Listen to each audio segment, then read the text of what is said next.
Jadi gini teman-teman, kalau kita bicara rizki yang dari bawah, itu teman-teman bisa lihat ada segitiga prioritas. Saya bilang itu ada segitiga. Di dalam kotak segitiga itu adalah 100%. Ada ilmu, ada sosial, dan ada materi. Pertanyaan saya nih buat teman-teman semua, ini bukan soal ideal kita menurut masyarakat umum ya, tapi ini saya nanya ke teman-teman, tolong dijawab dengan jujur, sejujur-jujurnya, karena setiap orang itu pasti akan berbeda jawabannya. Teman-teman itu lebih nyaman, lebih bahagia kalau seandainya saya kasih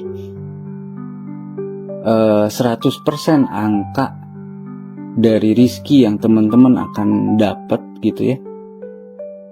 Berapa persen teman-teman akan alokasikan itu untuk menjadi ilmu? Berapa teman-teman alokasikan angka tersebut untuk menjadi materi? Dan berapa teman-teman akan alokasikan angka tersebut untuk menjadi sosial? Gini teman-teman, ini nggak ada yang benar dan nggak ada yang salah, karena semuanya balik lagi ke kenyamanan dan kebahagiaan kita masing-masing, dan itu berbeda. Jangankan saya dengan teman-teman, saya dengan istri saya dengan anak saya aja beda, saya dengan orang tua saya aja beda. Misalkan oh buat saya materi 40% deh, sisanya ilmu 30%, sosialnya 30%. Boleh nggak? Boleh. Karena tadi tidak ada yang benar dan tidak ada yang salah. Oke, sepakat? Sepakat ya, sampai sini ya. Kita lanjut ya. Oke. Atau ada orang yang mungkin dia senangnya cari ilmu. Ilmunya bisa 70%. Dia menyisihkan 20%-nya ke materi, 10%-nya dia sisihkan ke sosial. Yang harus teman-teman sadari bahwa nggak mungkin ada orang, pahami kata-katanya ya, nggak mungkin ada orang yang punya tiga-tiganya 100%, itu nggak ada. Di dalam kehidupan ini nggak ada yang sempurna teman-teman.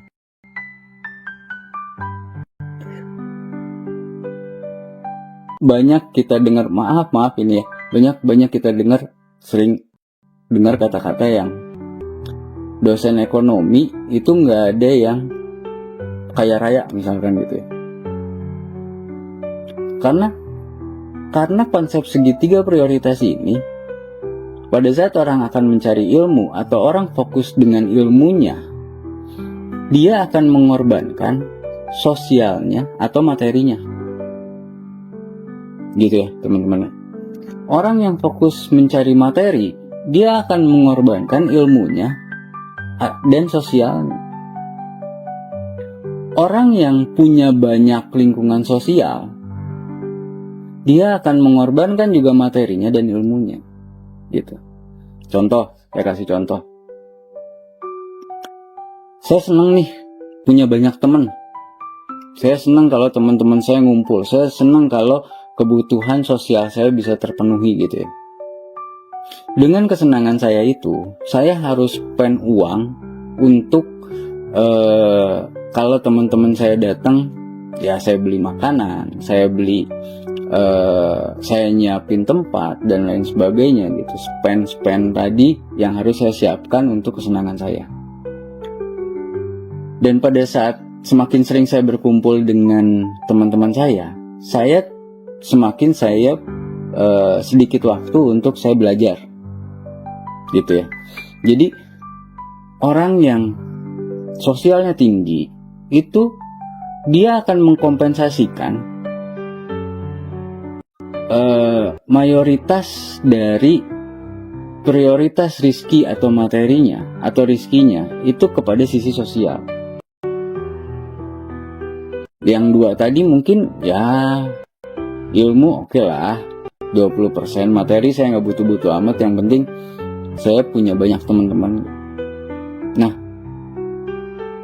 gini teman-teman, kalau kita tidak sadar ini, kalau kita tidak paham prioritas ini, kita akan selalu terjebak dengan apa yang kita lihat dari kemasannya orang lain.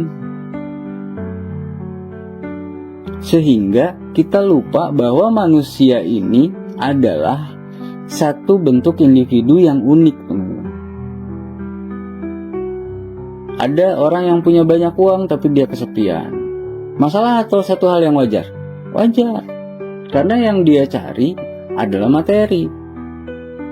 Tapi dia nggak sadar kalau dia spend ilmunya lebih tinggi daripada sosialnya. Sehingga pada saat dia mendapatkan sosial yang rendah, pertemanan yang tidak banyak, dia merasa bahwa semua materi yang dia kejar ini menjadi sia-sia gitu, teman-teman. Padahal itu satu hal yang wajar gitu. Nah, begitu pula orang yang selama hidupnya mungkin fokus untuk mengejar ilmu atau mencari ilmu. Dia banyak sekali men-spend materi, dia banyak sekali men-spending waktu untuk dia mengejar ilmunya, karena dia happy dengan dia ngejar ilmu. Dan itu nggak salah, itu sah-sah saja. Itu bukan satu hal yang menjadi masalah di dalam kehidupan ini. Gitu toh, kita ini adalah satu makhluk yang unik, satu makhluk yang autentik, yang tidak sama dengan orang lain. Tidak pernah ada yang sama. Gitu. Paham ya? Jadi kesadaran inilah yang saya pengen teman-teman sangat paham, bahwa apa sih yang mau kita kejar di dalam kehidupan kita, di dalam hidup kita, supaya kita nggak salah. Pada saat kita nyamannya kita mengejar ilmu, ya jangan fokus ke materi. Pada saat kita nyamannya kita dengan sosial, ya jangan fokus ke materi.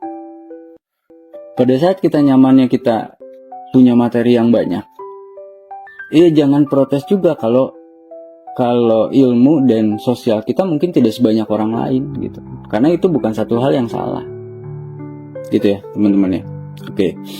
Ini sekilas kita bahas mengenai rizki yang dari bawah tadi, teman-teman. Rizki yang dari bawah tadi ya prioritasnya seperti ini.